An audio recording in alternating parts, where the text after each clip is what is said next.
What's good, everybody? Welcome back to the channel. So it appears, and we've been talking about it here, we've been really kind of like watching this news unfold more and more with Daisy Ridley and her character of Rey, and how they are saying that this really is the future of Star Wars. Now, we know that the next few movies are going to be all about her, that from what it's being told, it's going to be just Rey, everything.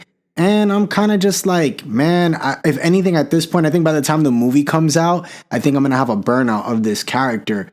But the fact is that, look, if Daisy really is the future, you know, they would have focused on her character, I feel like, a lot sooner rather than later. And that's because, again, right, you think about the movies that came out with the sequels, they didn't do that good, and that's why they took their time, and they're taking their time on bringing this character back because they know that there was a lot of things to mend. They had to bring out a lot of stuff that Dave Filoni is bringing out, that most probably, what's really hilarious is that it's gonna probably be involved in the new Daisy Ridley Star Wars New Jedi trilogy, or whatever the heck it's gonna be called now, because I know that they were really pushing for this New Jedi Order name, or the, you know, kind of following the steps of Luke, but that kind of got debunked because now they're talking about how she's going to be this Obi-Wan Kenobi type of a character, and, you know, or possibly, you know, Return of the Jedi post Return of the Jedi Luke.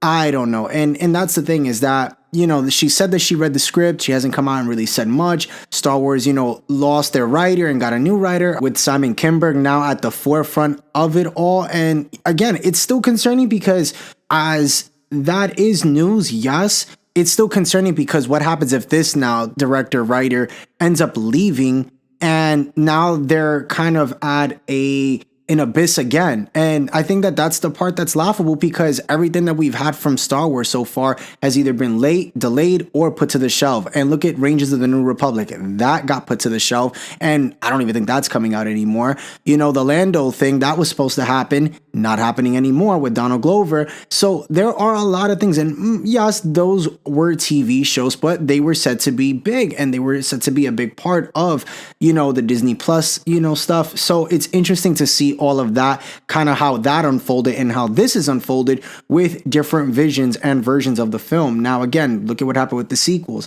Fine, you have this new person that's coming in and has a great resume with Deadpool and other content. But the problem is that we had that same thing even with J.J. Abrams with The Force Awakens, and then you went to Rian Johnson and switched it up, and then went back to J.J. Abrams. So you're hoping that when this movie or saga does come out, you know, this whole trilogy again that they're trying to do another one of, you know, they don't kind of mess up again. Now, do I think that it will be successful? Again, I've told you guys in the past, I have no idea. My opinion, honestly, I'm in the middle. Again, it's Star Wars, right? I love it. I'm always going to love George Lucas's Star Wars.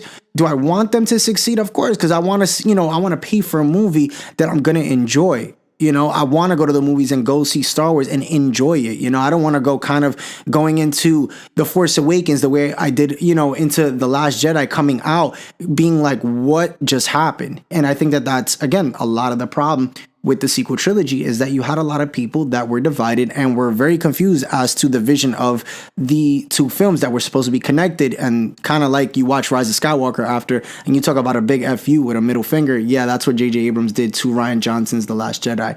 But overall, look, if this is the future for Star Wars and they are leaning towards Daisy Ridley and putting her in a lot of content, I don't know, they're making it seem like they're going to put her in other things that they might have plans for, maybe post, again, right, the sequel trilogy.